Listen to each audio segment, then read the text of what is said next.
नमस्कार, मैं हूं स्नेहा राय और आप देख रहे हैं नेक्स्ट 9 लाइफ।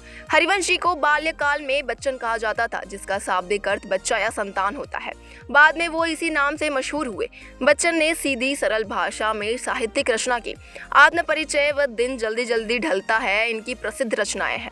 दिन जल्दी जल्दी ढलता है में उन्होंने मानव जीवन की नवशरता और स्पष्ट करते हुए दर्शन तत्व को उद्घाटित करने का सार्थक प्रयास किया है। मानव भावना, अनुभूति, प्राणों की ज्वाला तथा जीवन संघर्ष के आत्मनिष्ठ कवि है। उनकी कविताओं में भावुकता के साथ ही रस और आनंद भी दिखाई देता है।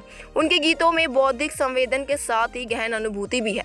साहित्य शिल्पी बच्चन की कविता सुनकर श्रोता झूमने लगते हैं। वो कहा करते थे, सच्चा पाठक वही है जो सहृदय हो।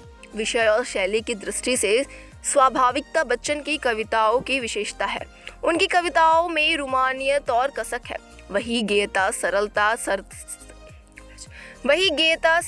सरसता के कारण इनके काव्य संग्रहों को काफी पसंद किया गया। बच्चन का जन्म 27 सितंबर 2007 में इलाहाबाद से सेठ प्रतापगढ़ जिले में एक छोटे से गांव बाबूपट्टी में कायस्थ परिवार में हुआ था। उनके पिता का नाम प्रताप नारायण श्रीवास्तव तथा माता का नाम सरस्वती देवी था। उन्होंने प्रयाग विश्वविद्यालय से अंग्रेजी साहित्य में एमए किया और पीएचडी की उपाधि कैम्ब्रिज विश्वविद्यालय से प्राप्त तथा प्रयाग विश्वविद्यालय में अध्ययन कार्य किया। कुछ समय तक वे आकाशवाणी के साहित्यिक कार्यक्रमों से भी संबंध रहे। उनका विवाह 19 वर्ष की श्यामा के साथ हो गया था। सन 1936 में श्यामा की क्षय रोग से अकाल मृत्यु हो गई। इसके 5 वर्ष बाद 1941 में बच्चन ने तेजी सूरी के साथ प्रेम विवाह किया। तेजी संगीत और रंगमंच से जुड़ी हुई थी। तेजी बच्चन से उन्हें 2 पुत्र हुए, अमिताभ और अजिताभ। अमिताभ बच्चन हिंदी सिनेमा के एक अभिनेता है। बच्चन ने आत्मपरकता, निराशा, वेदना जैसे विषयों पर आधारित कविता लिखी। मात्र 13 वर्ष की छोटी सी उम्र से बच्चन ने लिखना प्रारंभ किया था। एक अध्यापक, कवि, लेखक बच्चन ने अपनी कविता, कहानी, बाल साहित्य, आत्मकथा, रचनावली से बहुत लोकप्रियता हासिल की। 13 हार बच्चन का प्रथम काव्य संग्रह है, पर 1935 में प्रकाशित मधुशाला से बच्चन का नाम एक गगनभेदी रॉकेट की तरह साहित्य जगत पर छा गया। इसी कृति से हिंदी साहित्य में हालावाद का उन्मेष हुआ। हालावाद की उत्पत्ति, विकास और समाप्ति की कहानी बच्चन की 3 पुस्तकों मधुशाला, मधुबाला, मधुकलश में ही सीमित होकर रह गई। इनका प्रकाशन एक वर्ष के अंतराल से हुआ। इनमें बच्चन ने यौवन, सौंदर्य और मस्ती के मादक गीत गाए थे।